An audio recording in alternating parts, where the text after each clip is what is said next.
মানুহটো ইমান খং কিয়? এনেতো দেখাত আপুনি ইমান ধুনীয়া হাঁহি আছে, ইফালে গালি পাৰে সিফালে গালি পাৰে, ইঞ্জিনিয়াৰক গালি পাৰি আছে, কিয় খং ইমান মানুহটোৰ?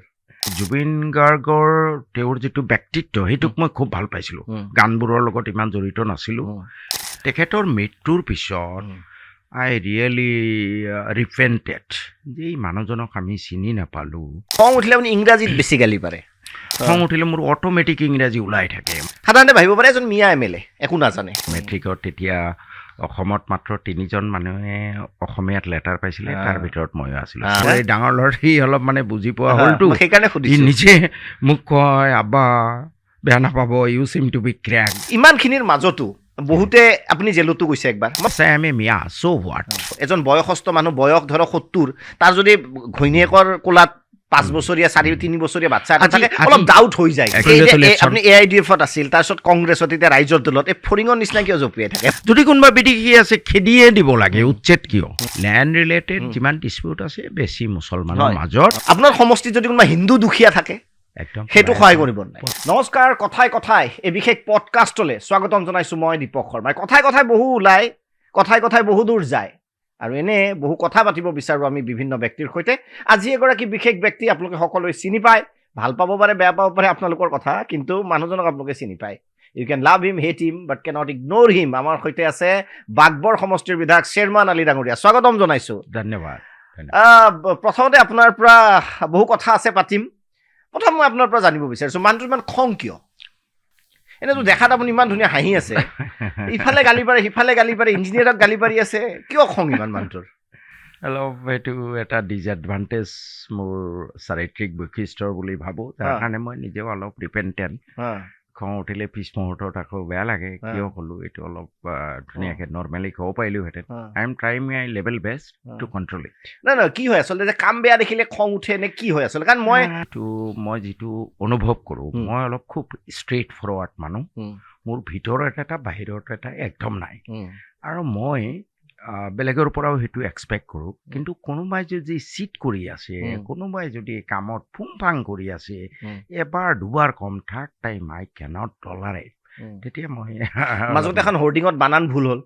হয়, তাতেও আপুনি খং কৰিলে। হয়, সেইটোতো আপুনি লম্ফ জম্ফ কৰি দিছে, একদম ভয় খাই গৈছে। সেইটোতো আৱেগিক ইছ্যু। মই চাওক কি হৈছিল ঘটনাটো কওকচোন, যিসকলে নাজানে। জুবিন গাৰ্গ তেখেতৰ মৃত্যু হোৱাৰ কেইদিনমান হৈছে। মই নিজেও তেখেত জীয়াই থাকোঁতে তেখেতৰ ইমান গান শুনা নাছিলোঁ, জানো ভাল পাওঁ তেখেতক, তেখেতে ষ্ট্ৰেইট ফৰৱাৰ্ড। ভূপেন হাজৰিকাৰ অলপ বেছি হেৰি আছিল, ওচৰত আছিল আপোনালোকৰ? নহয়, তাতকৈ জুবিন গাৰ্গৰ তেওঁৰ যিটো ব্যক্তিত্ব সেইটোক মই খুব ভাল পাইছিলোঁ। গানবোৰৰ লগত ইমান জড়িত নাছিলোঁ। তেখেতৰ মৃত্যুৰ পিছত আই ৰিয়েলি ৰিপেণ্টেড যে এই মানুহজনক আমি চিনি নাপালোঁ। এই মানুহজন জীয়াই থাকোঁতে যেন আমাৰ পৰা ককৰ্থনাবোৰহে পালে, তেওঁ যিখিনি আমাৰ পৰা ৰিকগনিশ্যন, স্বীকৃতি পাব লাগিছিলে সেইখিনি নাপালে। মই নিজেও অনুতপ্ত, আৰু সেইটো কাৰণে মই নিজে অনুতপ্ত হৈয়ে তেখেতৰ স্মৰণত মই কেইটামান ৰাস্তা আৰু দলং উচৰ্গা কৰিব খুজিছিলোঁ। একৰ্ডিংলি ফলক বনাব দিছিলোঁ, কিন্তু তাত যিটো ফলক বনাইছিলে অত্যন্ত হাঁহি উঠা। মই তেতিয়া ক'লোঁ যে ঠিক আছে, আপোনালোকে বনাব নোৱাৰে, মে বি টাইমটো কম হোৱাৰ কাৰণে ভালকৈ বনাব নোৱাৰে, তেতিয়া ক'ব লাগিছিল ছাৰ পিছত বনাম, এতিয়া কিবা এটা বনাই থৈ দিওঁ। সেইটো নকৈ পেলাই মানুহজনক মই সন্মান যাচিবলৈ এই ৰাস্তা বা দলংবোৰো উচৰ্গা কৰিব খুজিছোঁ, তেওঁক আৰু অপমানে কৰিব ধৰিলে। তেতিয়া বেয়া লাগিলে। আৰু খং উঠিলে আপুনি ইংৰাজীত বেছি গালি পাৰে, কাৰণটো কি নেজানো। এইটো হয় অৱশ্যে, মই ফিল কৰিছোঁ। খং উঠিলে মোৰ অট'মেটিক ইংৰাজী ওলাই থাকে। মই ঠিকে ৰাইট ধৰিছোঁ, তাৰমানে একদম একদম মানে আপুনি জানি এনেকুৱা নহয় যে কিবা এক্টিং কৰি আছে। খং উঠিলে আপোনাৰ ইংলিছত, নৰ্মেলি মই অসমীয়া কৈ থাকোঁ, কিন্তু খুব অসমীয়াটো আপোনাৰ যথেষ্ট ভাল। উইদাউট মাই নলেজ অৱচেতনভাৱে মোৰ ইংৰাজী ওলাই যায়। That is a trait. এইটো মানুহে প্ৰথম জানিব আজি। হয় হয়। আচ্ছা, বহুতে ধৰক এনেকুৱাও ভাবে, মই আকৌ কৈছোঁ আপোনাৰ সমষ্টিক বা জানা মানুহক বাদ দি ইমেজ এটা, আজিকালিতো মিডিয়া ইমেজ ক্ৰিয়েট কৰে। বেয়া নাপাব শব্দকেইটা কৈছোঁ, মোৰ মুখৰ শব্দ নহয় বা ময়ো ভাল নাপাওঁ, কিন্তু আজিকালি যিহেতু কয় যে মিয়া MLA, ধৰি লওক, বেয়া নাপাব, মই আকৌ কৈছোঁ, কিনো পঢ়া লিখা হ'ব। বহুতে বেকগ্ৰাউণ্ড আজিকালি কি হয়, আপুনি জানে, মানুহে ইমান ডেফটত নাযায়। নহয় জানো কথাটো ওপৰত এটা ষ্টেটমেণ্ট দেখি মানুহজনৰ বিষয়ে এটা ইমেজ এটা ক্ৰিয়েট কৰি লয় হয়। আই থিংক ইউ অলছ' ন' দিছ আৰু হয়। এইটো this is happening in the society হয়। ৰাইট অৰ ৰংলি এতিয়া মই আচলতে ৰাইজক ক'ব বিচাৰোঁ মোৰ আপোনাক তেল মাৰাৰো কোনো দৰকাৰ নাই আপোনাৰ সমষ্টিৰো মই নহয় মই কোনো আপুনি নিজে মোক ভালকৈ জানে বহুতে হয়তো ভাবিব পাৰে যে এইটো কিয় আনি আছে কিন্তু মই এটা জানিব বিচাৰোঁ মই যিহেতু আপোনাক কিছুমান কথা জানো হয়। সাধাৰণতে ভাবিব পাৰে এজন মিয়া MLA একো নাজানে আপোনাৰ এডুকেশ্যন কোৱালিফিকেশ্যনটো অকণমান কৈ দিয়ক মই হায়াৰ ছেকেণ্ডেৰী ছায়েন্স লৈ পাছ কৰাৰ পিছত মই 2 বছৰীয়া BSc forestry and allied subject eastern forest Rangers কলেজত কৰিছিলোঁ তাৰ আগতে APSC দিছিলোঁ APSCটো মই টপ কৰিছিলোঁ এইটো বহুতে নাজানে মানে কথাটো বুজি পাইছে মই কি কৈছোঁ আপোনাক মই শব্দটো কোৱা কাৰণে বেয়া নাপাব কিন্তু মানুহে এনেকুৱা কনচেপ্ট লয় তাৰপিছত APSC টপ তাৰপিছত 2 বছৰীয়া পাঠ্যক্ৰম কৰিলোঁ তাৰপিছত মই আছাম ফৰেষ্ট ছাৰ্ভিচৰ অফিচাৰ হিচাপে ৰেঞ্জাৰ হিচাপে প্ৰায় 24 বছৰ কাম কৰিলোঁ ডাঙৰ চাকৰি মোটামুটি বেয়া নহয় ভাল গেজেটেড ক্লাছ 1 আৰু তাৰ আগতে এনেই লিখা পঢ়াত মোটামুটি বেয়া নাছিলোঁ মেট্ৰিকত তেতিয়া অসমত মাত্ৰ 3জন মানুহে অসমীয়াত লেটাৰ পাইছিলে তাৰ ভিতৰত ময়ো আছিলোঁ অসমীয়াত লেটাৰ পোৱা এতিয়া যাক আমি ধৰক কৈ দিয়ে যে মিয়া বিধায়ক অসমীয়াত লেটাৰ পোৱা 3জনৰ ভিতৰত গোটেই অসমৰ 3জনৰ ভিতৰত মই ছেকেণ্ড 3জনৰ ভিতৰত এজন এই কথাটো আচলতে আৰু মই ভাবো জনাটো সেই দৰকাৰ। সময়ত বৰ বেছি ৰিজাল্টবোৰ ষ্টাৰ ডিষ্টিংশ্যন বৰ বেছি পোৱা নাছিলে নিজে আমি খুব নম্বৰত কনজুচ আছিলোঁ আমাৰ সময়ত গোটেই অসমত মাত্ৰ 60জনে ষ্টাৰ পাইছিলে I was one of them আৰু মই গোটেই ভাবো এইটো ক্লেপ বজাব লাগে না ভালটো ভাল বেয়াটো বেয়া হ'লে মই বেয়া কৈ দিম থেংক ইউ বৰপেটাৰ দক্ষিণ অঞ্চলত তেতিয়ালৈ ষ্টাৰ কি বস্তু কোনেও বুজি নাপায় মোৰ স্কুলৰ ছাৰবোৰেও বুজি পোৱা নাছিলে ময়ো জনা নাছিলোঁ আৰু গোটেই অসমত 16th ৰেংক আছিলে মোৰ ৱৰ্কছ এক্সপিৰিয়েঞ্চত কম নম্বৰ দিয়াৰ কাৰণে 64% দিয়াৰ কাৰণে মই পজিশ্যন নাপালোঁ আদাৰৱাইজ গোটেই অসমত মানে বিধানসভাৰ অন্যতম যদি মাৰ্কশ্বিট কম্পেয়াৰ কৰিব যায় you are one of the best মই বাকীখিনিৰ যিহেতু নাজানো বেষ্ট বুলি নকওঁ 16 ৰেংক মেট্ৰিকত মই 3টা ছাবজেক্টত লেটাৰ পাই পাছ কৰিছিলোঁ অসমীয়া অংক আৰু এটা ছাবজেক্ট আৰু হায়াৰ ছেকেণ্ডেৰীটো মেথমেটিক্সত লেটাৰ লৈ পাছ কৰিছিলোঁ তাৰপিছত APSC ইমান কেলকুলেটিভ মাইণ্ড চব ইমান ভাল চাকৰিও আছিল ৰাজনীতিত কিয় আহি গ'ল পইচা পাতিটো ৰঞ্জাৰতো আছিল দৰমহা আছিল এইবিলাকত গৈ আপুনি গালিহে বেছি খাই আছে নহয় আপুনি যিটো ধাৰণা গোটেই অসমৰ মানুহৰে ধাৰণা ফৰেষ্টত বহুত টকা পইচা সেইটো কোৱা নাই ৰেচপেক্টেড জব হয় ৰেঞ্জাৰী যে মই বাহিৰা পইচাৰ কথা তথাপি এটা কথা মই এড কৰিব খুজিছোঁ ফৰেষ্টত 2 ধৰণৰ পোষ্ট আছে এটা হ'ল ফাংচনেল পোষ্ট মানে related to one function only যেনে ধৰক ৱাৰ্কিং প্লেন তেওঁলোকে অকল প্লেন বনাব কোনোবা আছে এফৰেষ্টেশ্যন পুলি লগাব এইবোৰক কয় ফাংচনেল ৰেঞ্জ ৰিচাৰ্চ এডুকেশ্যন আৰু এটা ৰেঞ্জ আছে টেৰিটৰিয়েল ৰেঞ্জ তেওঁ মানে সেই টেৰিটৰিটোৰ ভিতৰত he is all in all he is also' education officer তেওঁ চাৰ্কুল অফিচাৰ মাটিৰ পট্টা দিব স্কুল দিব তেওঁ গছ কাটিব গছ বিক্ৰী কৰিব পুলি লগাব এভৰিথিং ৰোড কনষ্ট্ৰাকশ্যন কৰিব চ' মোৰ 24 বছৰ চাকৰিত মই অকল ফাংচনেল ৰেঞ্জতহে আছিলোঁ মানে কিন্তু ৰেচপেক্টটো যথেষ্ট আছিল এতিয়া তুলনামূলকভাৱে ৰাজনীতিটো যিমান গালিয়াগালি হয় সিমান গালিটো শুনিব লগা নহ'ল হয় দুটা কথা ৰেঞ্জাৰ হিচাপে মই পাৰ্চনেল লাইফ লৈ I would have led a very comfortable life. সেইটোৱে কৈছোঁ মই মানে এনজয়েবল লাইফ পৰিয়াল লৈ সুখে সন্তোষে থাকিব পাৰিলোহেঁতেন কোনো টেনশ্যন নাই কিন্তু অন্য এটা কথা মই ক'ব খোজোঁ পৃথিৱীত ধৰক মই এইটো মেলেমিটিঙেও কওঁ টকা পইচা বা অন্য কথাবোৰে মানুহ এজনক সদায় সুখী নকৰিবও পাৰে বিভিন্ন কথা থাকে কোনোবাজনৰ গাৰ বেমাৰ মানে শৰীৰটো অসুখীয়া তেতিয়া বহুত টকা পইচা থাকিলেও অসুখী হ'ব পাৰে কোনোবাজনৰ আকৌ ঘৰুৱা পৰিয়ালত অশান্তি অসুখী হ'ব পাৰে আকৌ আন কিছুমান এক ধৰণৰ মানুহ আছে খুব নগণ্য সংখ্যক যদিও তেওঁলোকে বাকী সকলোফালে ফাইন কিন্তু সমাজত থকা বিভিন্ন অন্যায় অত্যাচাৰ দেখি বিবেকৰ দংশনত ভোগে এনেকুৱা কিছু মানুহ আছে যিসকলৰ টকা পইচাৰ অভাৱ নাই ঘৰ দুৱাৰ ধুনীয়া কিন্তু সমাজত চলা অন্যায় অত্যাচাৰৰ কাৰণে নিদ্ৰাহীনতাত ভোগে মই সেইটো কেটেগৰী মানুহ আচলতে পোক আছে মানে এই পোকটো তাৰ মানে ঘৰৰ মানুহে কেতিয়াবা গালি পাৰে নে কাৰণ ইমান পঢ়া লিখা মানুহে ৰাজনীতি কৰিব নালাগে কাৰণ ইয়াতো টকা পইচাও নাই বিশেষ এতিয়া চৰকাৰত সদায় মোৰ এই ডাঙৰ ল'ৰাটি অলপ মানে বুজি পোৱা হ'লতো সেইকাৰণে সুধিছোঁ নিজে মোক কয় আব্বা বেয়া নাপাব you seem to be crack বোলে আৰে বেটা কিয় বোলে কিয় বলতা এইটো ক্ৰেক বোলে আব্বা চোৱা তুমি 24 ঘণ্টা কাম কৰা তাৰে এটা ঘণ্টা নিজৰ কাৰণে ৰাখা না তোমাৰ স্বাস্থ্য তোমাৰ পৰিয়াল তোমাৰ সা সম্পত্তি তুমি 24 আৱাৰ্ছ খালি সমষ্টি এইটো কেনেকৈ হ'ব এটা হুইলৰ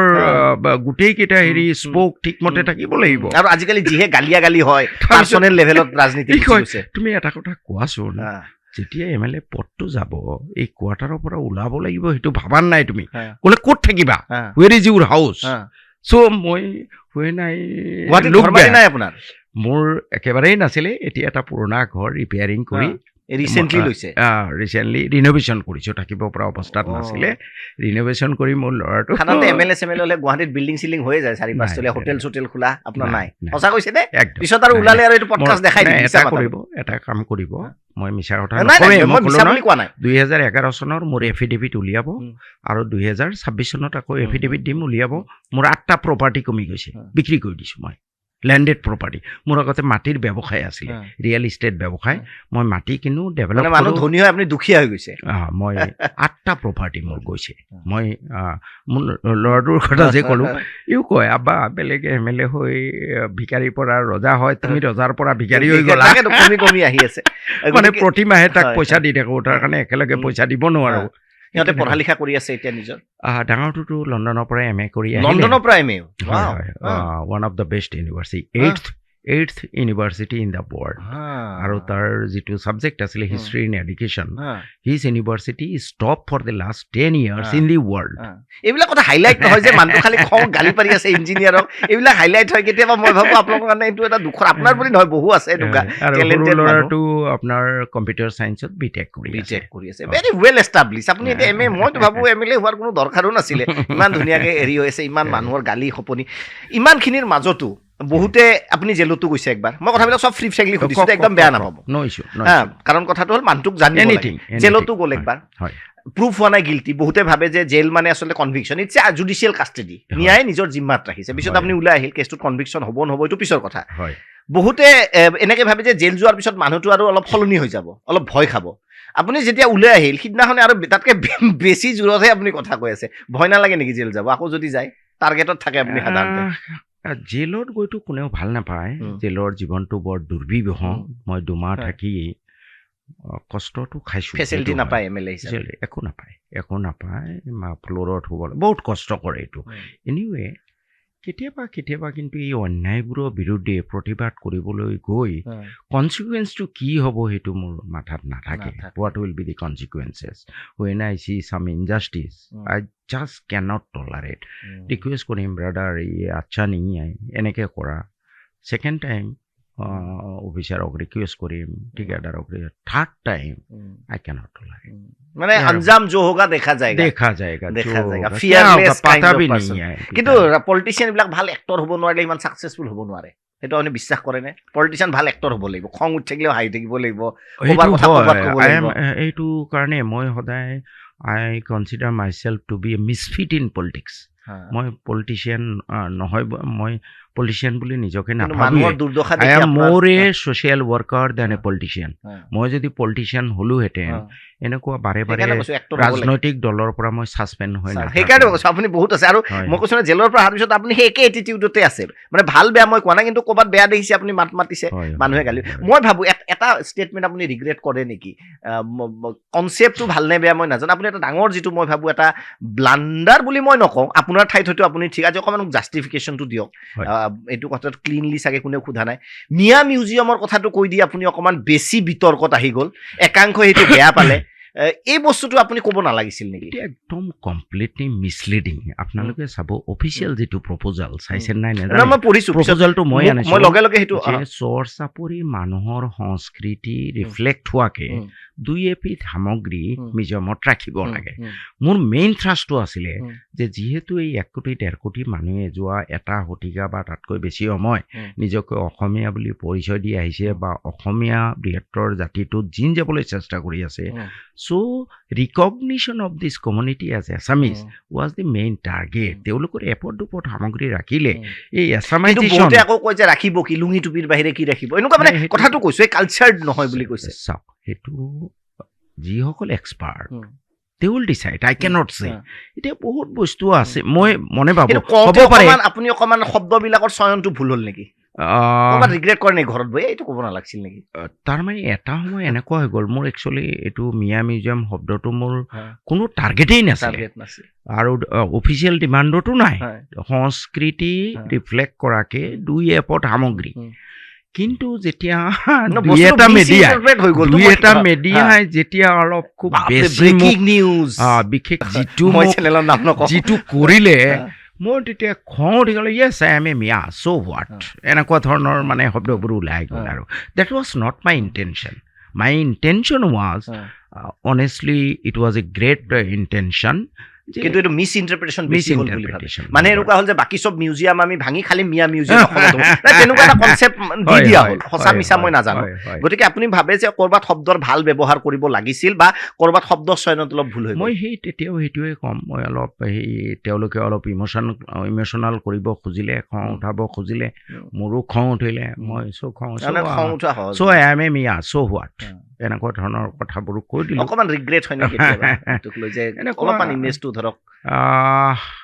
কেতিয়াবা অলপ বেয়া লাগে কিন্তু আকৌ ভাবোঁ এতিয়াও মই ফিল কৰোঁ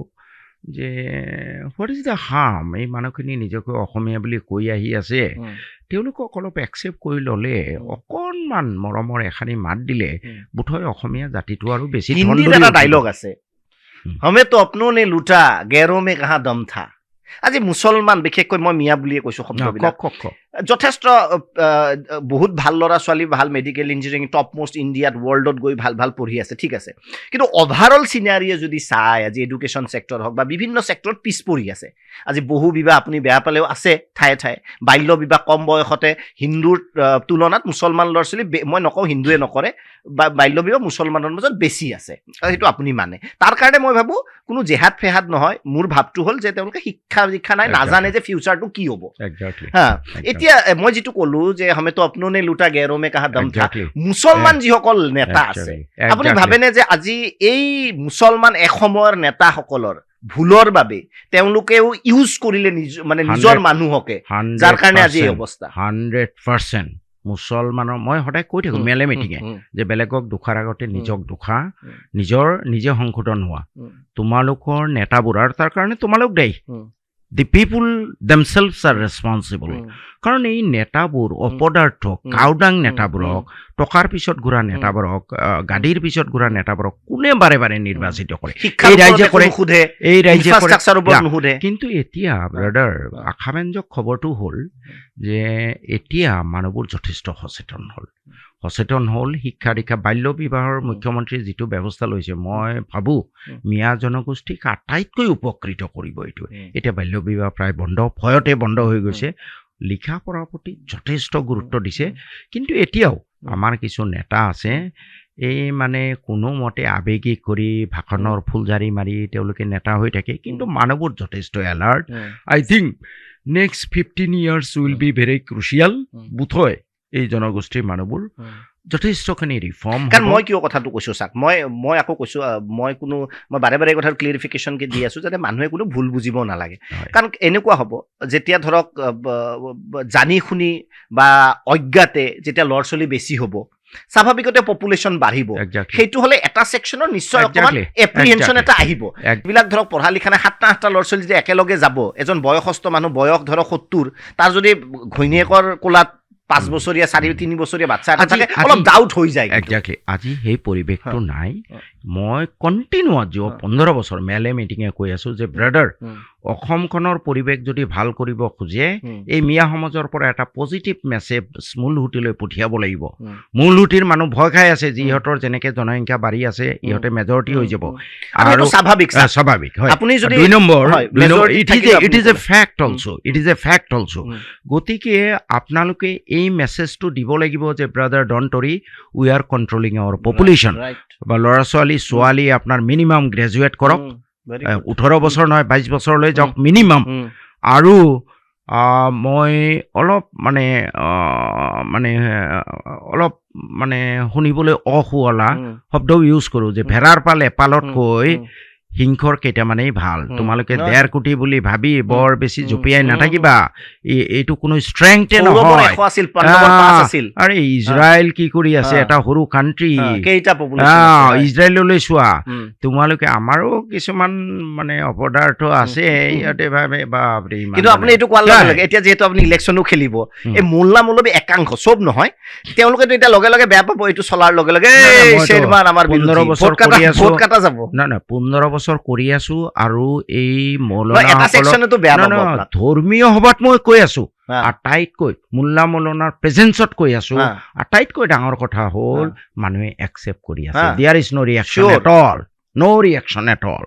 নো ৰিয়েকশ্যন মই কৈ আছো নাই কোৰাণ মই ইমান ভালকে নেজানো তথাপিও মই হোৱাট আই নো যে ভগৱান বা আল্লাহে আপোনাক আপোনাৰ কাৰণে বহুত কঠিন কামটো কৰিব কোৱা নাই যিটো আপোনাৰ কাৰণে সহজ সেইটোৱে কৰিব দিছে আৰু কোৰাণত আছে যে তোমাৰ ল'ৰা ছোৱালীক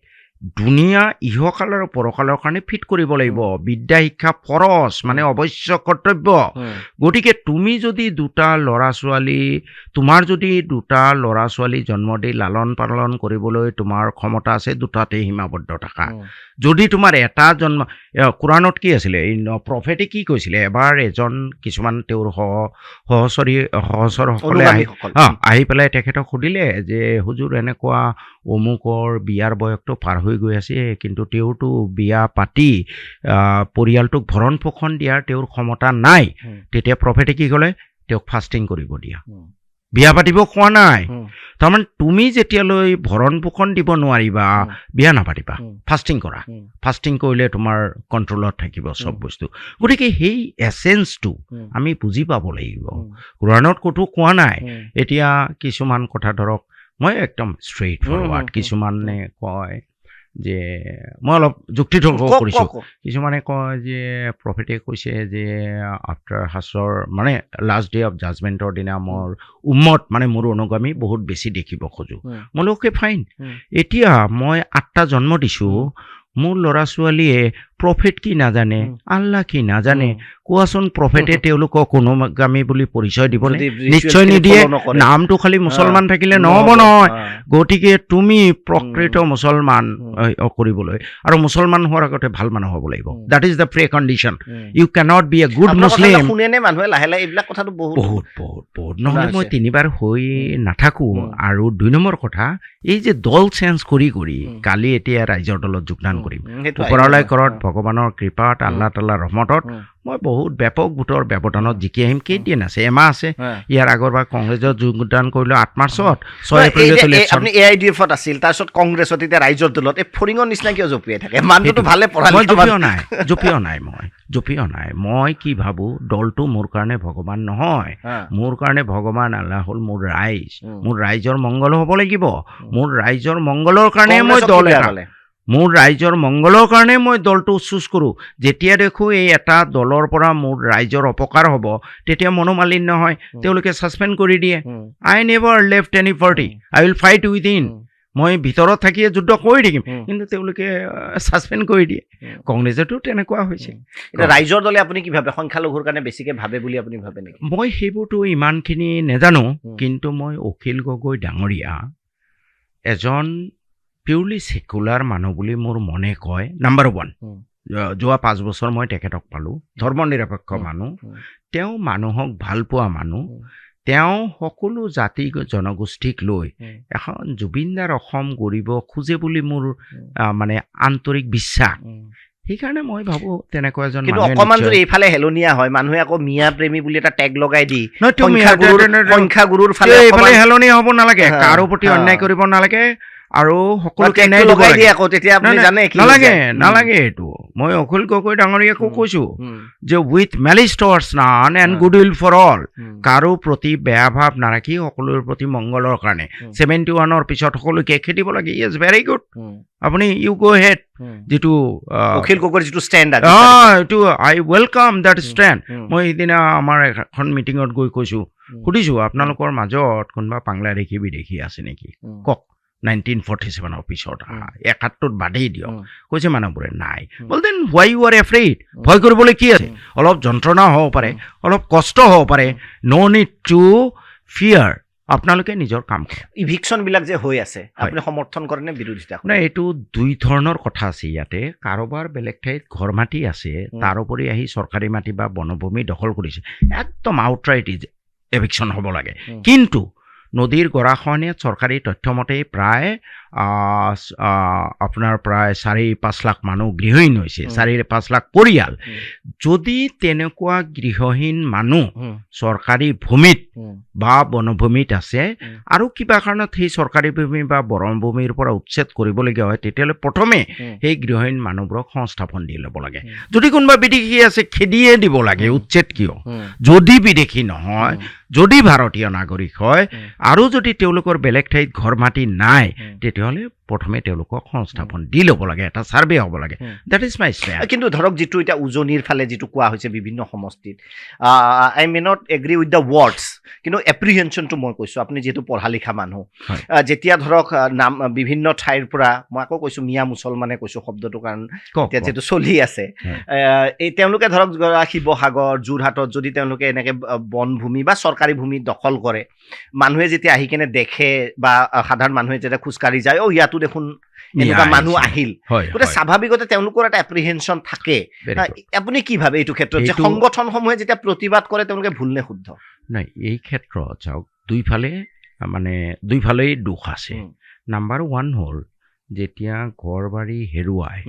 এই বেদনাবোৰ আমি ওচৰৰ পৰা দেখিছোঁ। নদীৰ বুকুত সকলো যা গ'ল। এতিয়া মোৰ বহৰী বাগবৰ মথাউৰিতে প্ৰায় 10,000 পৰিয়াল মথাউৰিত জান্তৱ জীৱন বাস কৰি আছে। কিছুমানে মথাউৰিত থাকিবলৈ জেগা পোৱা নাই, তেতিয়া তেওঁলোকে জীয়াই থকাৰ তাৰণাত য'ত ত'ত তেওঁলোকে জাগা লয়। এতিয়া চৰকাৰে যদি ৰাষ্ট্ৰযন্ত্ৰৰ দায়িত্বটো পালন কৰিলেহেঁতেন, ইট ইজ এ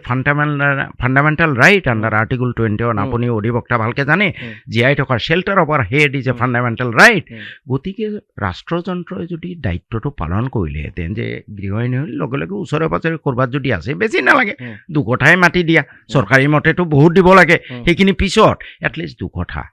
যাতে মূৰৰ ওপৰত এটা চালে, তেতিয়াহ'লে এই কাৰবাৰবোৰ নহ'লহেঁতেন। আৰু হয়, তাৰ লগতে আৰু এটা কথাও আছে, কিছু মুছলমানৰ মাজত অলপ গ্ৰিডি, লেণ্ড হাংৰি মানুহো আছে, লোভটো আছে, মোৰ 5 বিঘা আছে, পাৰিলে আৰু 10 বিঘা। কিন্তু মুছলমানৰ মাজতে বেছি কাজিয়া লাগে, বেছি হয়। আমাৰ কেছ কাটল যিবিলাক আহে, কিছুমান বস্তু অপ্ৰিয় কিন্তু সত্য, আমি সেইটো লুকাই থৈতো লাভ নাই। মই আপোনাক ভাল ভাল বুলি ক'ম, হয়, কিছু চাব আপুনি 3-4টা মাৰ্ডাৰ পৰ্যন্ত হৈ যায়। ইয়েছ, কাৰেক্ট, আই এডমিট। লেণ্ড ৰিলেটেড যিমান ডিস্পিউট আছে বেছি মুছলমানৰ মাজত, এই মুছলমানৰ মাজতো এই যিটো গ্ৰিডি ছেকশ্যন, তেওঁলোকে অলপ ৰিফৰ্ম হ'ব লাগে। মই এতিয়া কি কৈ আছোঁ, চোৱা, তোমালোকৰ মাটি সম্পত্তিটো আগতে সোণ বুলি ভাবিছিলা, it is not gold or diamond, your children are the gold and diamond. এই মাটি এটা আমাৰ নদীয়ে লৈ যাব পাৰে, বিভিন্ন কাৰণত অসুবিধা, কিন্তু তোমাৰ মাটিৰ ওপৰত বেছি গুৰুত্ব নিদিবা। আগতে মুছলমান মানুহ, মিয়া জনগোষ্ঠীৰ মানুহ মাটিটো সোণ বুলি ভাবিছিলে, মাটি খাটি। মই কৈছোঁ মাটি খাটি নহয়, তোমাৰ ল'ৰা আৰু ছোৱালী মাটি খাটি, সোণ আৰু হীৰা, তোমালোকৰ ল'ৰা ছোৱালীৰ ওপৰত বেছি। আপুনি চাৰিওফালে যেতিয়া ভাল ভাল কৈ থাকিব, যেতিয়া ডেটা বা পৰিসংখ্যাই যেতিয়া বেলেগ কথা ক'ব, আপুনি বস্তুটো জাষ্টিফাই কৰিব নোৱাৰে। কথাটো বুজি পাইছে? মই যদি চব প্ৰশংসাই কৰোঁ, ইমান কৰি আছে, তোমাৰ ঠিক আছে, কষ্ট কৰে, ডেফিনেটলি কৰে, বহুত কৰে, কিন্তু কিছুমান ক্ষেত্ৰত ৰিফৰ্মৰ দৰকাৰ, মাইনাছ পইণ্ট আছে, সেইখিনি নকৰিলে এই যিটো লেইলে হৈ থাকিব। আৰু যিবিলাকে তাক প্ৰটেকশ্যন দিব যাব, তেওঁলোকে জাষ্টিফিকেশ্যন দিব নোৱাৰে। Admitted, 100% admitted. দুইফালেই হ'ব লাগিব। মিয়া সমাজতো বহুত আপোনাৰ সংস্কাৰৰ প্ৰয়োজন আছে, যিটো খুব এগ্ৰেছিভলি আমি নতুন জেনেৰেশ্যন, মই ভাবোঁ অলপ তেওঁলোক সংস্কাৰমুখী বুলি নাই। এই ক্ষেত্ৰত পলিটিচিয়ানবোৰৰ বহুত ডাঙৰ ভূমিকা আছে। পলিটিচিয়ানবোৰক জেনেৰেলি সেই সমষ্টিৰ মানুহবোৰে নেতা বুলি ভাবে, তেওঁ কথাবোৰত লিড ল'লে বহুত পৰিব। মোৰ সমষ্টিত আহিছে এতিয়া, যোৱা 15 বছৰীয়া প্ৰচেষ্টাৰ ফলত বহুত পৰিৱৰ্তন আহিছে, যে মই কণ্টিনিউৱাছলি, আপুনি বিশ্বাস নকৰিবা, আজি ইয়াত বহি পেলাই কৈ আছোঁ, গোটেই অসমে চাব যে মিয়া সমাজত এই যিটো সাংস্কৃতিক সন্ধিয়াৰ নামত যিটো লেতেৰা কাৰবাৰ চলে, জুৱা খেলা চলে, বন্ধ কৰিব লাগে। নাম্বাৰ 1, এতিয়াও কৈ আছোঁ, মই এভইড কৰিছোঁ। 4:30 PM পিছত যিবোৰ কালচাৰেল ফাংচন হ'ব, মই নাযাওঁ। এতিয়া পৰীক্ষা চলি আছে। 2 নম্বৰ, গ্ৰন্থমেলাৰ নামত বাণিজ্য মেলা আৰু জুৱা খেলা আৰে ভাই বাণিজ্যটো গ্ৰন্থ প্ৰথম ক'ৰবাতে থাকি যায় নাই গ্ৰন্থ নাই তাত বাণিজ্যটো প্ৰথমে শিকি লোৱা না এই বাণিজ্য মেলা কিয় বাণিজ্য মেলা মই যে এইবোৰ বন্ধ কৰা নাও খেল ইমান বেছি পাতা বাৰু 15 আগষ্ট 26 জানুৱাৰী নাও খেলেও বহুত ক্ষতি কৰিছে বিচাৰে চাগে আপোনালোকৰ বহুত মই নিদিওঁ মই একদম অপেন কৈছো মই এইবোৰত নিদিওঁ এই কালচাৰেল ফাংচনত 1 পইচাও নিদিওঁ মই নাযাওঁ দুখীয়া ল'ৰা ছোৱালীক হেল্প কৰিছে নাই পঢ়া লিখাৰ ক্ষেত্ৰত মই দুটা ক্ষেত্ৰত এটা হ'ল খুব দুখীয়া ল'ৰা ছোৱালী মেৰিটৰিয়াছ ল'ৰা আপোনাৰ ল'ৰাটো লণ্ডনত পঢ়িছে ভাল কথা আশীৰ্বাদ কৰিছো কিন্তু আন মানুহকো সহায় কৰিব লাগিব মই আজিৰ দিনত এইটো এতিয়া নহয় MLA হোৱাৰ প্ৰায় 10 বছৰ আগৰ পৰা 2001 মানৰ পৰা আমাৰ এটা চিষ্টেম আছে মই যেতিয়া মাটিৰ ব্যৱসায় কৰিছিলোঁ তেতিয়া প্ৰফিট আছিলে জাকাত দিব লাগে 2.5% 1 কোটি টকা হ'লে 2.5 লাখ টকা দিব লাগে সেইটো মই 2001ৰ পৰাই মই মেইনটেইন কৰি আহিছোঁ তেতিয়াৰ পৰাই ল'ৰা ছোৱালী পঢ়ি আছোঁ 2001ত 40 ষ্টুডেণ্ট মই পঢ়ুৱাইছিলোঁ মোৰ মনত আছে কণ্টিনিউ কৰি আজিৰ দিনত মই 70 দুখীয়া ল'ৰা ছোৱালীক পাৰ মান্থ ফাইনেন্স কৰি আছোঁ আপোনাৰ সুপাৰ 70 চলি আছে মই এইবোৰ ক'বলৈ তেওঁলোকে অলপমান হীনমান্যতা মই পঢ়ুৱা মই নাম কোৱাটো কোৱা নাই মই কৈছোঁ আৰু মই 3টা ল'ৰা ছোৱালী মই দিল্লীত পঢ়াই আছোঁ দিল্লী ইউনিভাৰ্চিটিত কি কয় per month 10,000 rupees per month এজনী চৰৰ ছোৱালী দিল্লীত ৰাখি পঢ়ুৱাইছোঁ পাৰ মান্থ 15,000 দিছোঁ আৰু তাইক IAS কোচিং কৰাইছোঁ 2 বছৰ তেওঁ IASৰ কাৰণে ট্ৰাই কৰিছে চৰৰ ছোৱালী মাউৰা ছোৱালী তাইৰ ঘৰত কাৰেণ্ট নাছিলে এনেকুৱা ছোৱালী এতিয়া আজিৰ দিনত মানে আপোনাৰ সাইলেন্ট সুপাৰ 70 বা এনেকুৱা চলি আছে কিন্তু খুব বেছি 70 বুলি কথা নাই কেতিয়াবা 80 হৈ যায় কেতিয়াবা 100 হৈ যায় এনেকুৱা কোনো কিন্তু খুব পাবলিসিটি আপুনি কৰা নাই বা তেওঁলোকৰ লাইফৰো কথা আছে সিহঁতৰ ভৱিষ্যত কৰাৰ দৰকাৰো নাই নিশ্চয় এইটো ভাল নহয় আচ্ছা এতিয়া মই বহুতে আকৌ এটো যেতিয়া চাব এনেকুৱা এটা প্ৰশ্ন আহিব মই সব প্ৰশ্ন ক্লিয়াৰ কৰিব বিচাৰিছো দেই সব প্ৰশ্ন মই ক্লিয়াৰ কৰিব বিচাৰিছো যিমান প্ৰশ্ন আছে আপোনাৰ সমষ্টিত যদি কোনোবা হিন্দু দুখীয়া থাকে হেতু সহায় কৰিব নাই বহুতে নহলে ক'ব মিয়াই মিয়াক টানে বুলি ক'ব নাই হয় এতিয়া 2-3টা উদাহৰণ দিব লাগিব তেতিয়ালে কামেশ্বৰ দাস মোৰ সমষ্টিৰ নামেই কৈছো বেচেৰা মৰি থাকিলে তেওঁক মই এইমছত 10 লাখ টকা দি ট্ৰিটমেণ্ট কৰাইছো MLA হোৱাৰ আগতে MLA হোৱাৰ পিছত নহয় আজিৰ দিনত পাটবাউকী সত্ৰৰ এজনী ছোৱালীক নাম নকব তাইক ACS কোচিং কৰাই আছো তাই বাপেক নোহোৱা ছোৱালী পাৰ মান্থ 5,000 দি আছো হিন্দু ছোৱালী বৰপেটা সত্ৰৰ এটা ল'ৰা সত্ৰত থকা ল'ৰা তেওঁক মই পাৰ মান্থ 4,000 দি আছো তেওঁৰ বাপেক নাই তেনেকুৱা আৰু এটা হিন্দু বিৰোধী নহয় বহৰী সত্ৰৰ পট্টু কৈ দিওঁ ছেক্ৰেটাৰী 1.5 লাখ টকা দি মই অপাৰেশ্যন কৰাই দিছোঁ ফ্ৰী গুৱাহাটীত আজিৰ পৰা 2 বছৰ আগত এদিন মানে তেওঁৰ মাকে কান্দি কান্দি মোলৈ ফোন কৰিলে কিন্তু তেওঁৰ কথাৰ টিউনত বহিছোঁ বোধহয় মোৰ সমষ্টিৰ নহয় নেকি মই ক'লো বাইদেউ কৰোঁ কাক বিচাৰিছে না আপুনি ক'ৰ পৰা কৈছে বহৰী ক'লো তেতিয়াহ'লে আপুনি মোৰ নপৰে মই ক'লো তেতিয়াহ'লে বোধহয় ভুল হৈছে নেকি চেঙাৰ MLA বোধহয় ফোন কৰিছে কয় হয় চেয়াৰমান ছাৰ হয়নে নাই বোলে হয় বোলে তেতিয়া কান্দি আছে মোৰ ল'ৰাটো এনেকুৱা ট্ৰিটমেণ্ট কৰাব লাগে 1.5 লাখ টকা লাগে ছাৰ মানে চোকা ল'ৰা ছোৱালী থাকিলে যদি আৰ্থিক অৱস্থা বেয়া হয় খুব চোকা হয় এই যে ক'লো পাটবাউকী সত্ৰৰ ছোৱালী আপুনি যদি এতিয়া ছোৱালীজনী অলপ বেয়া পাব একদম বেয়া কথা পাটবাউকী সত্ৰৰ ছোৱালী 5,000 rupees বাপেক নোহোৱা ছোৱালী 5,000 rupees ACS কোচিঙৰ কাৰণে দি আছো মই ভাল কামবিলাক খুব বেছি পাব্লিচিটি কৰিব নালাগে যেটো কোৱা হয় যে নেকি কাৰ দৰিয়া মে ডাল না মোৰ এনেকুৱা নিয়মটো এনেকুৱা মই হুহাতেদি কাৰোবাক হেল্প কৰি আছো মোৰ বাওহাতে জানিব নালাগে আৰু এইটো এদিন নহয় আজি 25 বছৰ চলি এতিয়া যেহেতু আপুনি ৰাইজৰ দলত যোগদান কৰিব এতিয়ালৈ হেৰি ফাইনেলাইজ হোৱা নাই যেটো মিত্ৰতা টিকটটো কি আপোনাৰ শিওৰ নেকি যে এইটো কংগ্ৰেছে এৰি দিব না মই অখিল গগৈ ডাঙৰীয়াৰ লগত এই কথাটো পাতিছো আৰু তেখেতক কৈছো যে মই ফ্ৰেণ্ডলি কণ্টেষ্টে কৰিম আপুনি দিব পাৰিব নাই তেখেতে মোক আশ্বস্ত কৰিছে মানে কংগ্ৰেছ থাকিলেও আপুনি খেলিব মানে ধৰি লৈছো মিত্ৰতা মই বিচাৰিছোৱে যে কংগ্ৰেছও থাকক মইও খেলিম সিটটো আপুনি নিবিচাৰিবই কংগ্ৰেছৰ পৰা খালি ফ্ৰেণ্ডলি কণ্টেষ্ট মানে পুৰা কনফিডেন্ট আপুনি যে যদি ৰাইজে আশীৰ্বাদ কৰিব মানে মোৰ ৰাইজৰ ওপৰত বিশ্বাস আছে মোৰ কামৰ ওপৰত বিশ্বাস আছে মই কাম কৰিছো আৰু চাওক MLA টো হ'বই লাগিব এনেকুৱা কথা নহয় মই যদি ভাল কাম কৰিছো যদি ৰাইজে বিচাৰে এই কামবোৰ কণ্টিনিউ কৰিব লাগে মোক MLA বনাব যদি নবনায়ও আই হেভ নাথিং টু লুজ। তেতিয়া কি ৰাজহুৱা জীৱনৰ পৰা মানে একেবাৰে। আঁতৰি থাকিব নে ছ'চিয়েল কাম চলি থাকিব? ছ'চিয়েল চলি থাকিব, কিন্তু ৰাজনীতি একেবাৰে বিদায় দিম। মই তেতিয়া বেলেগ লাইনত কামবোৰ কৰি থাকিম, অলপ ব্যৱসায় বাণিজ্য, কিন্তু ৰাইজৰ কাম চলি থাকিব। আৰু ৰাইজৰ কামৰ ভিতৰত দুটাই এছপেক্ট মই চলাই থাকিম: দুখীয়া বেমাৰীক ট্ৰিটমেণ্ট আৰু দুখীয়া ছাত্ৰ ছাত্ৰীক শিক্ষা। বয়স যদি দেহাই কোলায়, মই ভাল এখন এডুকেশ্যনেল ইনষ্টিটিউচনৰ জন্ম দি তাৰে 25% দুখীয়া ল'ৰা ছোৱালীক ফ্ৰী পঢ়োৱাৰ কাৰণে ব্যৱস্থা কৰিম। That is my aim. অসমীয়াত যিটো হায়েষ্ট মাৰ্ক পোৱাৰ কথা যিটো ক'লে, বিষয়টো সৰুৰ পৰা ৰাপ আছিল নে কেনেকুৱা? কেনেকে আপোনাৰ বিষয়টোৰ প্ৰতি ধৰক, কাৰণ ইমান সহজ কথা নহয় অসমীয়া বিষয়টোৰ প্ৰতি, আচলতে মানে এজ এ ছাবজেক্ট না, ঠিক আছে। এইটো আমি অসমীয়া মিডিয়ামত পঢ়া, গতিকে ইংৰাজী মাধ্যমৰ কিতাপ বৰ বেছি পঢ়াৰ তেতিয়া হেবিট নাই। 80 চনটো আমাৰ একাডেমিক কেৰিয়াৰটো বৰবাদ হৈ গ'ল। এটা বছৰ মই 2-3টা লাইব্ৰেৰী খালী কৰি দিলোঁ কিতাপ পঢ়ি। মানে 40খন কিতাপ লৈ যাওঁ, এসপ্তাহত পঢ়ি আকৌ ৰিটাৰ্ণ দি আৰু 40খন লৈ যাওঁ। বহুত পঢ়ি পেলাই মোৰ যথেষ্ট ভাষাটোৰ প্ৰতি কিমান আপোনাৰ ভৱেন্দ্ৰনাথ শইকীয়া কওক, আপোনাৰ সৈয়দ আব্দুল মালিকেই কওক, কিমান মানুহ নক'ব যে এই মানুহজনে উপন্যাস পঢ়ি একদম শেষ কৰি পেলাইছে। হোমেন বৰগোহাঁই ডাঙৰীয়া কিতাপ আটাইতকৈ মোৰ প্ৰিয় আছিলে। ইমান কিতাপ পঢ়িলোঁ তেতিয়া। মানে 2-3খন আপোনাৰ খুব প্ৰিয় মানে সাজ থাকি যোৱা উপন্যাসৰ নাম কওকচোন অকণমান, যিটো আপোনাৰ ভাল লাগে ধৰক, 1-2খন যি আছে। উপন্যাস আত্মজীৱনীমূলক হোমেন বৰগোহাঁই ডাঙৰীয়া পিতা পুত্ৰখন পঢ়ি বৰ ভাল লাগিলে। য়েছ, এক্সিলেণ্ট। সৈয়দ আব্দুল মালিক চাহাবৰ অঘৰী আত্মাৰ কাহিনী, এক্সিলেণ্ট। পাতাল ভৈৰৱী, এক্সিলেণ্ট। পুৰা শেষ কৰিছে।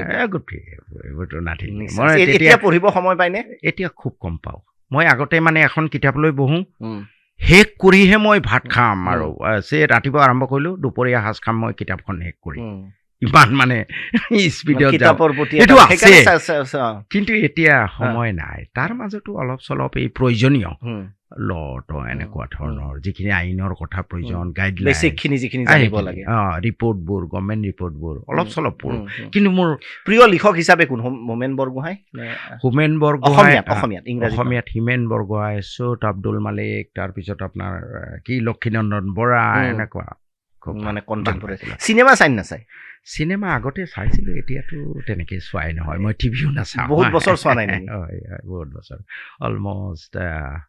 15 years। আপোনাৰ ল'ৰা নিশ্চয় ছ'চিয়েল মিডিয়া আছে, যেতিয়া আপোনাক ঠিকছে গালি পাৰে ছ'চিয়েল মিডিয়াত, ফোন কৰে নকৰে? সিহঁতে কয়, আব্বা বাদ দিয়াই ভাল নেকি এইবোৰ।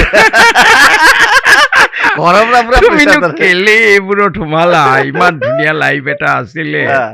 বাদ দিয়াই ভাল নেকি? আৰু কণ্ঠশিল্পী কোন? হিন্দী কাৰ গান শুনিছিল আগতে বা এতিয়া শুনে কেতিয়াবা? এতিয়া গান শুনা হয়নে নহয়? এতিয়া খুব কম শুনো। মই গানৰ ভিতৰত ভূপেন হাজৰিকাৰ গানবোৰ মোৰ অতি প্ৰিয় আছিলে। ৰিচেণ্টলি মই জুবিন গাৰ্গৰ গানো বহুত শুনা হ'লোঁ। কেতিয়াবা শুনো মই গাড়ীত গৈ থাকোঁতে। মহম্মদ ৰফি, লতা মংগেশকাৰ, এনেকুৱা গান ভাল লাগে। এটা দুটা গান শুনাওকচোন, কিবা ভাল। আজি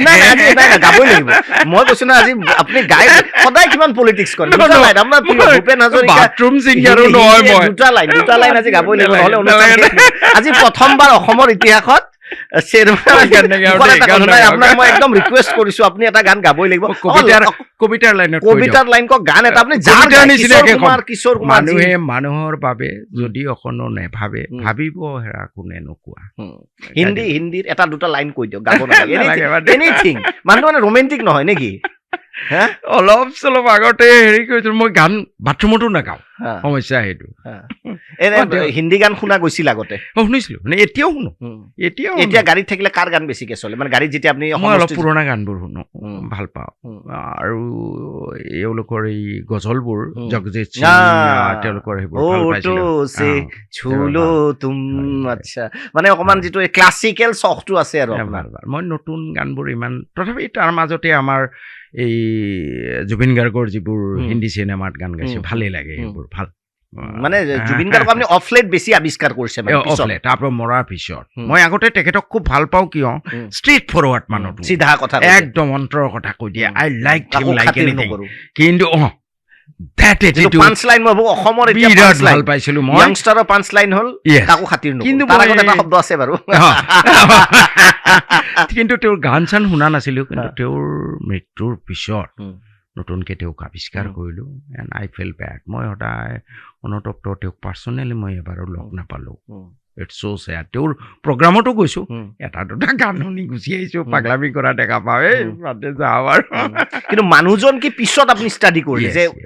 তেওঁৰ যিটো ব্যক্তিত্ব ইমান কাম কৰিছে মানুহৰ কাৰণে দুখীয়া গৰীব জনতাৰ কাৰণে যিমান কাম কৰিছে তেওঁ নিজৰ ঘৰটোকে কমপ্লিট কৰিব পাৰে মই ভাবো ৰত্ন হেৰুৱাই দিলে সৰু সৰু মানুহবোৰক ন্যায় পাব নাই জুবিন গাৰ্গে আশা কম কিয় এতিয়া ক'লেতো বহুতে বেয়া পাব মই কৈছোঁ আগতে মোৰতো সন্দেহ চৰকাৰ জড়িত আছে বুলি মোৰ সন্দেহ কেনেকৈ ন্যায় পাব এই চৰকাৰে তেওঁক ভয় কৰিছিলে এই চৰকাৰ জড়িত আছিল বুলি মোৰ এতিয়াও বৰ্তমান বিশ্বাস কোনো প্ৰুফ নাই আপোনাৰ হাতত বিশ্বাস মোৰ বিশ্বাস মনৰ ধাৰণা বিশ্বাস দি ৱে এভৰিথিং ইজ গয়িং অন মোৰ বিশ্বাস নো চান্স আজি লয়াৰৰ এটা গ্ৰুপ গঠন কৰিব লাগিছিলে জাজৰ ইনকুৱাৰী দিলে কি হ'ল ন একো হোৱা নাই ন এইবোৰ কিন্তু চৰকাৰে দিছেতো স্পেচিয়েল পাব্লিক প্ৰচিকিউটৰ দিছে কিন্তু যেনেকৈ হ'ব লাগিছিলে বস্তুবোৰ তেনেকৈ হোৱা নাই যিটো ইনভেষ্টিগেশ্যন যিটো হ'ব লাগিছিলে প্ৰপাৰ ইনভেষ্টিগেশ্যনেই হোৱা নাই ইনভেষ্টিগেশ্যন তাতে যাব লাগিছিলে আমাৰ ইচ্ছা কৰিলে চব পাৰি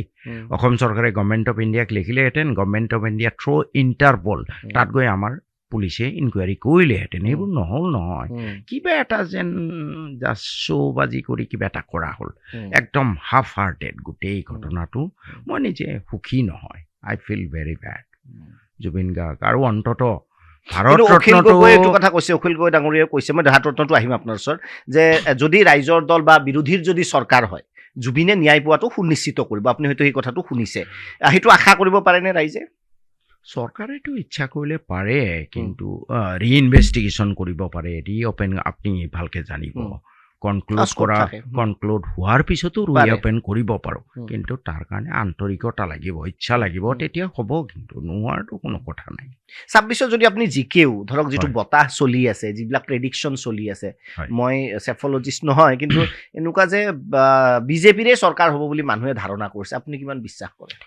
এতিয়া চাওক বিৰোধীৰ যি ধৰণৰ তৎপৰতা থাকিব লাগিছিলে মই কিন্তু নিজে আশা কেনেকুৱা তৎপৰতা মানে আজি চাওক গোটেইকেইটা বিৰোধী দল আজিলৈ মিত্ৰতা সম্পৰ্কীয় কথাবোৰ চূড়ান্তই কৰিব পৰা নাই কেতিয়া কেণ্ডিডেট ফাইনেল কৰিব কিন্তু তেওঁলোকে ভিতৰে ভিতৰে কোনো MLA মন্ত্ৰী আপুনি দিছপুৰত নাপায় they are in the field internally maximum তেওঁলোকক জনাই দিয়া হৈ গৈছে এইবোৰ কৰি দিয়ে আপুনি দিছপুৰত গ'লে কোনো মন্ত্ৰী নাপায় এইটো ইয়াতকৈ বেছি তৎপৰ হ'ব লাগিছিলে কংগ্ৰেছ আৰু মিত্ৰ শক্তি আজিলৈ মিত্ৰতাই ফাইনেল হোৱা নাই মই অত্যন্ত আশাহত আই don't C any hope Gaurav Gogoi আপুনি অপেনলি সিমান গালি পাৰা মই দেখা নাই পাৰিছে যদিও গৌৰৱ গগৈ কিয় এইটো বস্তু বুজি পোৱা নাই নেকি তেওঁ গ্ৰেভিটি চাওক তেখেতৰ বিষয়ে মই এনেই কাৰোবাক মিছাকৈ বদনামনি নিদিওঁ মিছাকৈ প্ৰশংসাও নকৰোঁ এতিয়ালৈ যিখিনি দেখিছোঁ মই যিখিনি বুজি আছোঁ তেওঁ এই গ্ৰাউণ্ড ৰিয়েলিটিবোৰ তেওঁ ইমান নাজানে তেওঁ ওপৰে MP হ'ল দিল্লীৰ কাৰণে ভালেই তেওঁ পলিটিক্স কিন্তু নিজৰ দমত জিকিছে হয় কিন্তু গ্ৰাউণ্ড ৰিয়েলিটিবোৰ মই ভাবোঁ তেওঁ এতিয়াও ধৰিব পৰা নাই তেওঁ ইয়াত আহি পেলাই এই যে লেতেৰা বস্তুবোৰ চলি আছে এইবোৰ তেওঁ অলপ ৱাদি নোপোৱা হৈছে অথাই সাগৰত পৰা যেন মোৰ লাগি আছে ল'ৰাটো তেওঁ ল'ৰা বুলিয়ে কৈছোঁ মোতকৈ বয়স তেওঁ ভাল যেন লাগে এতিয়া আচল ভাল নে বেয়া সেইটো ক্ষমতা হাতত আহিলে গম পাম কিন্তু এতিয়ালৈ মই ভাবোঁ ল'ৰাজন ভাল এতিয়ালৈ মোৰ বিশ্বাস তেওঁ বোধহয় এনেকুৱা এটা মানে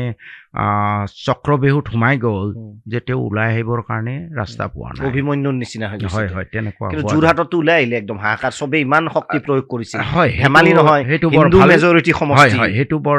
মই নিজেও বিচাৰিছিলোঁ মই তেওঁ ফাইনেল কৰা আগতে নগাঁও আৰু যোৰহাটত মই এটা মানে মিডিয়াত কৈছিলোঁ যে আপুনি যোৰহাটত খেলক আপুনি যদি নগাঁৱত আপুনি নগাঁৱত জিকিলেও আপুনি হাৰি যোৱাৰ নিচিনা হ'ব ক্ৰেডিট নাপায় আপোনাক বাংলাদেশী MP বনাই দিব ইউ গ' টু যোৰহাট তাৰ পৰা জিকি আহক ই গ'ল যে মই বৰ ভাল পালোঁ আৰু জিকিলেও that was a very wonderful thing কিন্তু এই কংগ্ৰেছত ইমান এই লেতেৰা এলিমেণ্টবোৰ আছে নহয় তেওঁ বোধহয় গ'ল দেখোন এতিয়াও আছে নেকি ইমান এতিয়াও আছে তেওঁ এনেই বাহিৰে বাহিৰে থকাটো বাহিৰৰ মানুহবোৰ চাব অলপমান হেৰি ষ্ট্ৰেইট ফৰৱাৰ্ড ইমান হেৰি নাই ওপৰ লেভেলত আছে কিবা আমাক শোষণ কৰিছে সেইবোৰ বেলেগ কথা কিন্তু প্ৰত্যেকটো লেভেলত বৰ চাফা সৰু তলৰ লেভেলবোৰত তেওঁ সেই বাহিৰে বাহিৰে থকাটো মই ভাবোঁ তেওঁৰ ভিতৰত এই লেতেৰা বস্তুবোৰ নাই নেকি তেওঁ এইবিলাক শিকিব অলপ টাইম লাগিব অসমত যিবোৰ চলি আছে কিন্তু তেওঁ গ্ৰীপটো ল'ব পাৰিলে মোৰ এতিয়াও বিশ্বাস ভাল হ'ব এনেকুৱা এটা ভাৱ নেজানো ফিউচাৰ কি প্ৰমাণ কৰিব 26ত কিমান আশাবাদী আপুনি মই মানে টিকেট নহয় চৰকাৰৰ কথাটো কৈছে চৰকাৰ নাহিলেতো কামো নহ'ব সমষ্টিত বৰ আশা দেখা নাই মই বৰ অশান্তি নিজৰো 20 বছৰ বিৰোধীত থকা বৰ ধেমালি কথা নহয় কণ্টিনিউৱাছ 15 বছৰ গ'লেই শাসনত এবাৰ থাকি পেলাই আপোনাৰ দুৰ্ভাগ্য নেকি আপুনি প্ৰথম এমএলএ হওঁতে তেতিয়া কংগ্ৰেছৰ চৰকাৰ আছিল হয় কংগ্ৰেছৰ চৰকাৰ গ'ল ক'ৰবাত সেই ৰাজযোগ বুলি যিটো কয় ৰাজযোগৰ এইটো নাই চাগে আপোনাৰ এতিয়া একো নাই 26তো আপুনি একদম অনেষ্টলি কৈছে এই কথাষাৰ বহুতেতো এতিয়া নক'ব বিৰোধীত থাকিব লাগিব বুলিয়ে মই মোটামুটি আজিকালি কাম কৰাৰ সুযোগ পায় নে নাপায় বিৰোধীত থাকিলে চিয়'ৰ চব কথা আপুনি কিমান কাম কৰিছে এখন ৰাস্তাত বহুত পৰিৱৰ্তন হৈছে চব কাম এটা ভুল ধাৰণা আছে যে প্ৰত্যেকটো চৰকাৰৰ মন্ত্ৰীয়ে এপ্ৰুভেল কৰিব that is not central flagship scheme যিবোৰ আছে যেনে ধৰক প্ৰধানমন্ত্ৰী গ্ৰাম চড়ক যোজনা মই মন্ত্ৰী হ'লেও এটা ৰাস্তা সোমাবও নোৱাৰোঁ কাটিবও নোৱাৰোঁ গাইডলাইন মতে যিটো আছে এইটো হ'ব গাইডলাইন মতে কি আছে every habitation above 250 population shall be connected by a all weather road কোনোবা হেবিটেশ্যন যদি আপোনাৰ আনকানেক্টেড হৈ আছে you point it out to your executive engineer the road will be connected the road will be আপুনি আনিছে তেনেকৈ ৰাস্তা বহুত বিধায়কে নাজানে নেকি মানে আমি যেতিয়া সুধো আমি ধৰক গাঁৱে চাৱে কেতিয়াবা মিটিঙত যাওঁ মই বিশেষকৈ যেতিয়া যাওঁ তেতিয়া সুধো যে ৰাস্তাটো কৈছে নাই বিৰোধীৰ এমএলএ কাম কৰাৰ চান্স নাপাওঁ মিছা এইবোৰ তেওঁলোকে নেজানে আচ্ছা শুনক মই এটা কথা মুখ্যমন্ত্ৰীয়ে নিজে কৈছে নহয় যে বাগবৰত যিমান কাম হৈছে মোৰ ওচৰতো হিচাপ নাই তেওঁ জানে আপুনি মানে এইফালে লৈ আহে মানে এই কোনো বেকাৰ লাইন মানে মই বেলেগ কথা কোৱা নাই মই ডাইৰেক্ট গাইডলাইনটো দেখাওঁ যে ব্ৰাদাৰ এই বছৰ চাওক এই বছৰৰ কথাটো কৈছোঁ গভৰ্ণমেণ্ট অফ ইণ্ডিয়াই ৰুল কৰি দিলে প্ৰত্যেক ব্লকত 99টা মেক্সিমাম ৰাস্তা সোমাব মোৰ তাত হৈ গ'ল 180 99 গোটেই অল অভাৰ ইণ্ডিয়া যেতিয়া পৰ্টেলত নোসোমাই 99ত ক্ল'জ হৈ গ'ল তেতিয়া এক্সিকিউটিভ ইঞ্জিনিয়াৰে ক'লে ছাৰ বাকীখিনি কাটিব লাগিব বোলে হোৱাই ৰাস্তাবোৰ ইনএলিজিবল নেকি যদি ইনএলিজিবল হয় কাটি দিয়ক ঠিক কৈছে নাই এনেইটো ইলিজিবলে হয় আনকানেক্টেড হেবিটেশ্যনক কানেক্ট কৰিম বল টেটেল you write to the appropriate authority তেওঁলোকে ব্যৱস্থা ল'ব তেওঁ লিখিলে চিফ ইঞ্জিনিয়াৰ চেণ্ট্ৰেলৰ পৰা আজৰি আনে তেওঁ চিফ ইঞ্জিনিয়াৰলৈ লিখিলে মানে আমাৰ ষ্টেটৰ ডেফিনেটলি চিফ ইঞ্জিনিয়াৰে মোক ফোন কৰি কৈছে ছাৰ নেশ্যনেল ইছ্যু হৈ গ'ল বোলে কিয়া নেশ্যনেল ইছ্যু ভাইয়া কয় গোটেই অল ইণ্ডিয়াত পাৰ ব্লক 99 আপুনি 180 দিলে মই কৈছোঁ ব্ৰাদাৰ আপুনি ফিল্ডত আহক যদি ইনএলিজিবল আছে কাটি দিয়ক চব কাটি দিয়ক তাৰপিছত তেওঁলোকে দিল্লীলৈ লিখিলে দিল্লীত লিখাৰ পিছত দুমাহ কৰা নাছিলে I took up with the joint director of নিডা যে brother I have got 260 revenue villages I have got 1200 habitation so' I must have 1200 roads so far only 100 roads have been constructed I need another 1100 this time I am trying to include 180 roads but your system is not allowing they call sir by tomorrow it will be open কৰি দিলে এতিয়া গোটেই ভাৰতবৰ্ষৰ কাৰণে 180 এইটো news নাহিলে দেখোন নাহিব মই ইমান বিচাৰ নাই আলি বুলি কয় মিয়া মিউজিয়ামৰ ৰচক অমুক তমুক এইখিনি আহি যায় তাৰপিছত আহক কিন্তু এইটো নিউজত নাহিলে এইবোৰ মই অহাও বিচাৰ নাই কাম হৈ লওক 2 নম্বৰ এতিয়া ব্ৰেকিং নিউজ হ'ব এইটো 2 নম্বৰ সৰ্বশিক্ষা অভিযান যদি আপোনাৰ এজ পাৰ RTE Act যদি ক'ৰবাত স্কুল থাকিবলগীয়া আছে থাকিব মানে কোনোবা এইটো সৰ্বশিক্ষা অভিযানত ধৰক 1 কিলোমিটাৰৰ ভিতৰত স্কুল নাই LP স্কুল নাই হৈ যাব পইণ্ট আউট কৰিব লাগিব this is the village there is no LP school 3 কিলোমিটাৰৰ ভিতৰত ME স্কুল নাই হৈ যাব গভৰ্ণমেণ্ট অফ ইণ্ডিয়াই দি দিব ঠিক তেনেকৈ NHM নেশ্যনেল হেল্থ চেণ্ট্ৰেলৰ স্কিমবিলাক ইউটিলাইজ কৰিছে তাৰমানে যিমান পৰা যায় চেণ্ট্ৰেল ফ্লেগশ্বিপ স্কিমতে আমাৰ ষ্টেটৰ ইমান টকাও নাই ষ্টেটে বাধা দিব নোৱাৰে নেকি মই জানাৰ কাৰণে সুধিছোঁ গাইডলাইনত পৰিলে নোৱাৰে আমি প্ৰায় শেষৰ ফালে আহিছোঁ এতিয়া যদি মই কওঁ আপোনাক ধৰি লোৱা হ'ল আপোনাক দুজন মানুহ এটা মই এক্সাম্পল দিছোঁ আপোনাক অমিত শ্বাহ নৰেন্দ্ৰ মোদী কোনজন বেছি ভাল বুলি ভাবে দুইজনৰ দুইজনকে মই নীতিগতভাৱে দুইজনৰে যিটো মানে দেশৰ প্ৰতি যিটো দায়বদ্ধতা মই ভাল নাপাওঁ দুইজনৰে এজনকেও ভাল নাপাওঁ এজনকো ভাল নাপাওঁ নাই তেওঁলোকে যিটো ভাতৃঘাতী সংঘাত লগাই আছে ভাৰতৰ কাৰণে ভাল নহয় এইটো ভাৰতৰ এইটো ঐতিহ্য নহয় তেওঁলোকে গোটেই RSSৰ ফলোৱাৰ RSSে ভাৰতৰ স্বাধীনতা সংগ্ৰামৰ সময়ত ইংৰাজৰ লগত হলিগলি কৰি আছিলে তেওঁলোকে কেতিয়াও স্বাধীনতা যুদ্ধত অংশগ্ৰহণ কৰা নাই আৰু সেই RSSে অসমৰ মুছলমান বুলি কথা নাই হিন্দু আপোনাৰ ল' কাষ্ট হিন্দুৰ ওপৰত যিটো অত্যাচাৰ কৰিছে তেওঁলোকে আমাৰ অসমত বাৰু সেইটো দেখা নাযায় তেনেকে খ্ৰীষ্টানসকলৰ ওপৰত যিটো অত্যাচাৰ কৰিছে ৰিয়েলি দ্যাট কেন ৰাহুল আৰু প্ৰিয়ংকা কোন বেছি ভাল লিডাৰ হ'ব বুলি আপুনি ভাবে একদম অনেষ্টলি মই তেওঁলোকক ওচৰৰ পৰা পোৱা নাই লুকটোৰ পৰা প্ৰিয়ংকা গান্ধীত অলপ ভাল লাগে তেওঁ মানে যেন অলপ মানুহে যেন তেওঁৰ মাজত অলপ ইন্দিৰা গান্ধী এনেকুৱা সেইবুলি মই ৰাহুলকো বেয়া বুলি নকওঁ নেজানো আই ডণ্ট ন ভাৰতৰ প্ৰধানমন্ত্ৰী হিচাপে আপুনি কাক এতিয়ালৈ ভাবে যে আপুনি যিটো পঢ়া লিখা কৰা মানুহ কোনজন প্ৰধানমন্ত্ৰী ভাৰতবৰ্ষৰ কাৰণে যথেষ্ট যিজনক মই ভাল পালোহেঁতেন সেইজন বোধহয় হ'ব নোৱাৰিব Kejriwal I would have expected Kejriwal Arvind Kejriwal আপুনি আম আদমি পাৰ্টিত জইন কিয় নকৰিলে ইয়াতে এতিয়া চিটুৱেশ্যনটো তেনেকুৱা নাই আদাৰৱাইজ মোৰ Aam Aadmi party was the best choice for me না এতিয়ালৈ যিখিনি মানুহ হৈ গৈছে ধৰক জৱাহৰলাল নেহেৰু লাল বাহাদুৰ শাস্ত্ৰী অটল বিহাৰী বাজপেয়ী ইন্দিৰা গান্ধী PV নৰসিংহ ৰাও কাৰ কামত আপুনি ভাবে যে দেশখনৰ কাৰণে ৰিয়েলি কিবা এটা কৰিছে কাৰণে জৱাহৰলাল নেহেৰু বেষ্ট ৱাই মই পিছত নাম কেইটা কওক জৱাহৰলাল নেহেৰু অটল বিহাৰী বাজপেয়ী শ্ৰীমতী ইন্দিৰা গান্ধী দিছ থ্ৰী ৱেৰ দি বেষ্ট বিজেপিৰো আছে কিন্তু বিজেপিৰ অটল বিহাৰী বাজপেয়ী ইয়েছ জৱাহৰলাল নেহেৰুকে একদম শ্বৰ্টকে যদি আপুনি কয় ৱাই তেখেতে সেই ক্ৰুচিয়েল টাইমটো যিধৰণে ভাৰতবৰ্ষখনক চম্ভালিলে নেচেণ্ট এটা কাণ্ট্ৰি আৰু নট অনলি ডেট গোটেই ইণ্টাৰনেশ্যনেল পলিটিক্সত যিটো ভাৰতৰ স্থান তেওঁ নিৰ্ধাৰণ কৰিলে অতুলনীয় আপুনি ভাবেনে আণ্ডাৰ ৰেটেড হৈ আছে এতিয়াও বহুত জৱাহৰলাল নেহেৰু যিমান ইয়েছ 100% সেই ক্ৰুচিয়েল টাইমটোত তেওঁ ভাৰতবৰ্ষক যিটো স্পীডত লৈ গৈছিলে সেই সময়তে আমাৰ এই শৰাইঘাটৰ দলং গুৱাহাটী ইউনিভাৰ্চিটি এইবোৰ কল্পনা কৰিব পাৰে নেকি নট অনলি ডেট IIM আদি কৰি যিবোৰ কৰিছিলে পঞ্চশীল নীতি নন এলাইন মুভমেণ্টে কওক সেই সময়ত আপোনাৰ টিবেট ভাৰত চাইনাই যেতিয়া টিবেট আক্ৰমণ কৰিলে ভাৰতৰ ষ্টেণ্ড ইজৰাইলে যেতিয়া পেলেষ্টাইন আক্ৰমণ কৰিলে ভাৰতৰ ষ্টেণ্ড ফিজিত যেতিয়া চৰকাৰৰ হেৰি হ'ল তেতিয়া ভাৰতৰ শ্ৰীলংকা আছাম বুলি কৈ দিওঁতে অকণমান দেট ৱাজ এ ৰং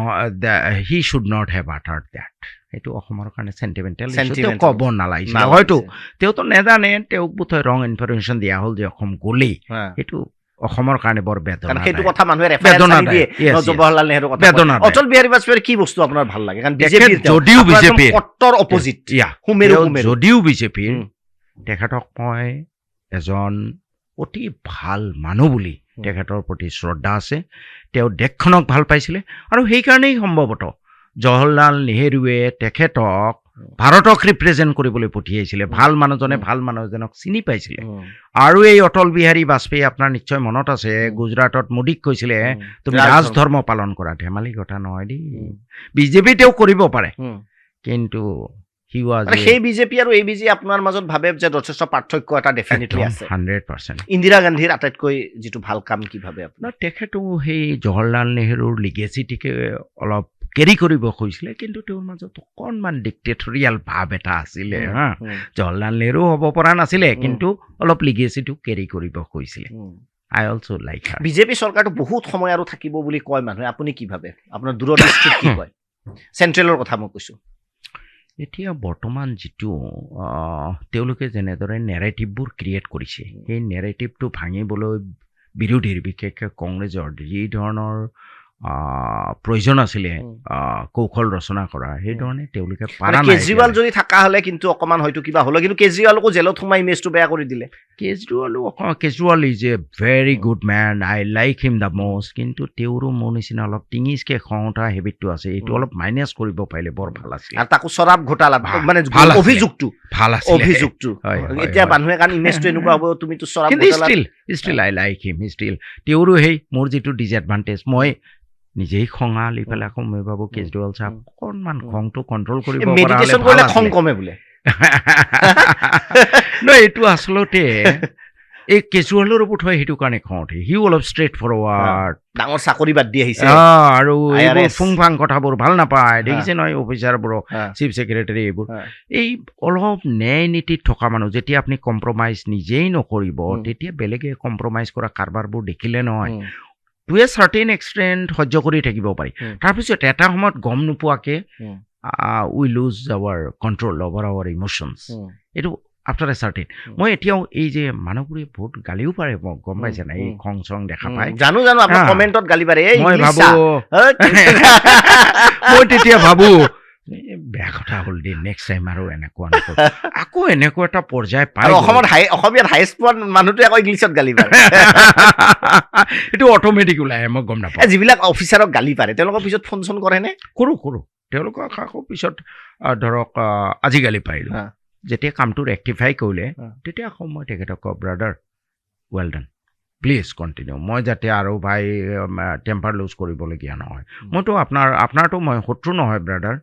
আপোনাৰ লগত কেতিয়া শত্ৰুতা আছে মোৰ কামখিনি ভালকৈ হ'ব লাগে মোৰ একদম আৰ্নেষ্ট ৰিকুৱেষ্ট এনেকৈ কওঁ কামখিনি ভালকৈ কৰক মোৰ যাতে আৰু খং নুঠে দুই এটা কমেণ্টত বাঘভৰৰ সিংহ বুলিও কয় আপোনাক কেনে লাগে নাই সিংহটো নহয় মইতো কমেণ্টত আহে পঢ়িছেনে কেতিয়াবা এনেকুৱা মেছেজ আৰু ৰাইজৰ কথা মইতো নিজকে মানুহ বুলিয়ে ভাবোঁ ভাল মানুহ কমেণ্ট পঢ়ি চাই নাই আপুনি ফেচবুক লাইভবিলাক যেতিয়া দিয়ে কমেণ্ট পঢ়ি চাই নাচায় ইমানটো সময় নাথাকে কেতিয়াবা অলপমান চাওঁ অলপ স্ক্ৰলিং কৰিছে 10টামান চালোঁ তাৰপিছত বেলেগ কাম আহি গ'ল বাদ দিলোঁ সিংহ বুলি ক'লে ভাল লাগে একদম নালাগে মই নিজকেই সিংহ বুলি নাভাবোঁ মই এজন মানুহক মানে মংগলৰ কাৰণে কাম কৰা এজন সাধাৰণ মানুহ বুলি ভাবোঁ আৰু সেইমতেই মই ভগৱান আল্লাহ সদায় খাটোঁ যে হে আল্লাহ যিকেইদিন জীয়াই থাকোঁ মানুহৰ মংগলৰ কাৰণে কাম কৰি মোক মানে যাতে মানুহৰ মংগলৰ মানুহৰ সেৱাত থাকি যাতে মোৰ মৃত্যু হয় মই কৈছোঁ শেষ কৰিবলৈ হিন্দু ধৰ্মৰ কি বস্তু আপোনাৰ ভাল লাগে মই হিন্দু ধৰ্মৰ বিষয়ে বৰ বেছি অধ্যয়ন কৰা নাই তথাপিও যিটো দেখি আপোনাৰ ভাল লাগে যিটো নাই মইতো শুনি থাকোঁ এই যে কৈ থাকে মই একচুৱেলি অলপ চলপ যি পঢ়িছোঁ কোনো ধৰ্মত বেয়া বস্তু নাই খালি আমিহে অলপ বেয়া কৰি পেলাওঁ হিন্দু ধৰ্মৰতো এইটো আছে নহয় সবাৰো আত্মা কিবা মানে সকলো আনকি গাধৰো তাতেও আত্মাৰাম সবাকো কৰিবা প্ৰণাম যিমান জীৱ জন্তু আছে সকলোৰে আত্মাটো ৰাম থাকে গতিকে হয় গতিকে মই ভাবোঁ কোনো ধৰ্মৰ মেইন কথাখিনি বেয়া নহয় কিন্তু আমি ফলোৱাৰবোৰে সেইবোৰ ডিষ্টৰ্ট কৰি বেয়া কৰি পেলাম সেইটোৱে কথা নামাজ কিমান পঢ়ে নামাজটো ট্ৰাই কৰোঁ কিন্তু ইমান পঢ়া নহয় মোৰ ফ্ৰাইডেটো এটেণ্ড কৰিবলৈ যিমান পৰা যায় যত্ন কৰোঁ আৰু মই বিশ্বাস কৰোঁ আল্লাহ ইজ গাফুৰ মানে হি ইজ অল ফৰগিভিং তেওঁ খুব ক্ষমাশীল গতিকে মই যদিও নামাজ পঢ়িব পাৰোঁ I believe in the existence of God সৃষ্টিকৰ্তাৰ ওপৰত মোৰ গভীৰ বিশ্বাস আছে আৰু তেওঁ পৰম ক্ষমাশীল বুলিও মই খুব গভীৰ বিশ্বাস আছে ক্ষমা কৰি ভাল পায়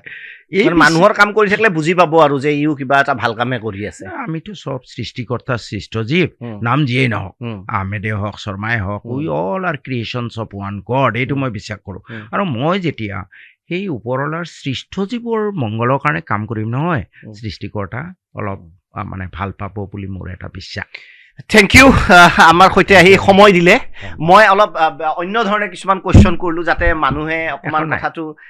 ৰিয়েলাইজ কৰিব পাৰে যে মানুহজনৰ ভিতৰত কি আছে গতিকে আপুনি উত্তৰবিলাক দিলে মানুহে আচলতে জাষ্টিফাই কৰিব যে আপুনি ভাল ক'লে নে বেয়া ক'লে আপোনাৰ ভিতৰৰ মানুহজন কি নিশ্চয় আপোনাক আকৌ কেতিয়াবা লগ পাম আমাৰ কথাই অনুষ্ঠানত অংশগ্ৰহণ কৰাৰ বাবে বহুত ধন্যবাদ থেংক ইউ